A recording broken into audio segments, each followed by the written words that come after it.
আল্লাহ তাআলা বলছেন আফাতুমিনুনা বিবাদিল কিতাবি ওয়া তাকফুরুনা বিবাদ, তবে কি তোমরা আল্লাহর কিতাবের কিছু অংশ মানো আর কিছু অংশ মানো না?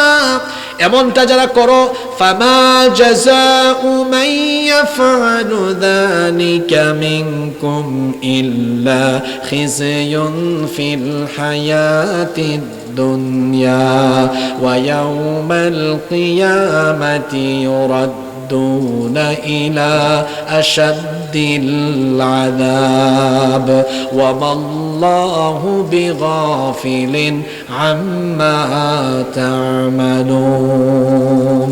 এমনটা যারা করবে দুনিয়ায় তারা লাঞ্ছনা, গঞ্জনা আর অপমানের জীবন পাবে, আর কিয়ামতের ময়দানে তাদেরকে কঠিন শাস্তির সম্মুখীন যিনি করবেন তিনি কে? কুরআন কিছু মানবেন, কিছু মানবেন না, এমনটা হতে পারে। 100 ভাগ মানতে হবে। আপনাদের মনোযোগ কি আছে? একদম লাইনে উঠাইছে, এখন অমনোযোগী হয়ে যায় না। কুরআন মানলে সব জায়গায় মানতে হবে।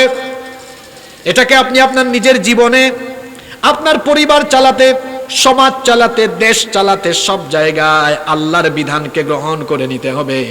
কিন্তু আমার দেশে আপনি এমন বহু মুসলমান পাবেন যেই ব্যক্তি তার ব্যক্তি জীবনে কোরআন মানতে চায়, পরিবারে, সমাজে, রাষ্ট্রে কোরআন মানতে চায় না। এমন মানুষ বলেন তো আমার সমাজের আশেপাশে আছে না নাই? আপনাদের মসজিদে খতিব সাহেব জুমার দিনে ওয়াজ করতে গিয়ে বললেন, সম্মানিত মুসল্লিবৃন্দ, আমাদের এই গ্রামের মসজিদটা আল্লাহর আইনের ভিত্তিতে, কোরআনের আইনে চলুক, আমরা চাই কিনা?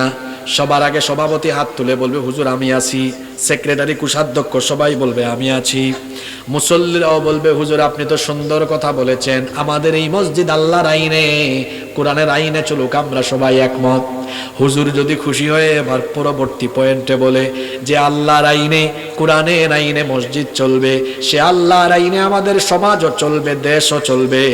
একটু আগে হাত তুলে হুজুরকে সাপোর্ট করছিল যারা, এদের মধ্যে বেশিরভাগ লোক হুজুরের এই কথা শোনার পরে হুজুরের চাকরি খাওয়ার জন্য উঠে পড়ে লেগে যাবে তারা। বুঝলাম না, কিছুক্ষণ আগে হুজুরকে খুব বাহবা দিল, হুজুর আমরা আপনার সাথে আছি। আর হুজুর যখন বলবে যে কোরআন দিয়ে সমাজও চলুক, দেশও চলুক, বলবে আমাদের হুজুরটা এতদিন ভালো ছিল, এখন হুজুরটা রাজনীতি শুরু করে দিয়েছে। তো রাজনীতিকে শুধু তার বাপদাদার সম্পদ সে করবে, হুজুর বলবে না? আরে পৃথিবীর সমস্ত পয়গম্বরেরা আল্লাহর দেওয়া বিধানের ভিত্তিতে সমাজ রাষ্ট্র পরিচালনার কথা বলেছেন। সুতরাং নবী রাসূলগণের ওয়ারিস আলেম উলামারাও সেই কথা বলবে, বাধা দেওয়ার অধিকার কারো নাই। আমরা তো আপনার মতো কোনো নেতা নেত্রীর পূজা করি না, আমরা মানুষকে কোনো দলের দিকে ডাকি না, আমরা কারো কোনো দলের দালালিও করি না, কোনো নেতা নেত্রীর দালালিও করি না। আমরা কেবলমাত্র মানুষকে ডাকি আল্লাহর দিকে আর আল্লাহর রসুলের দিকেই।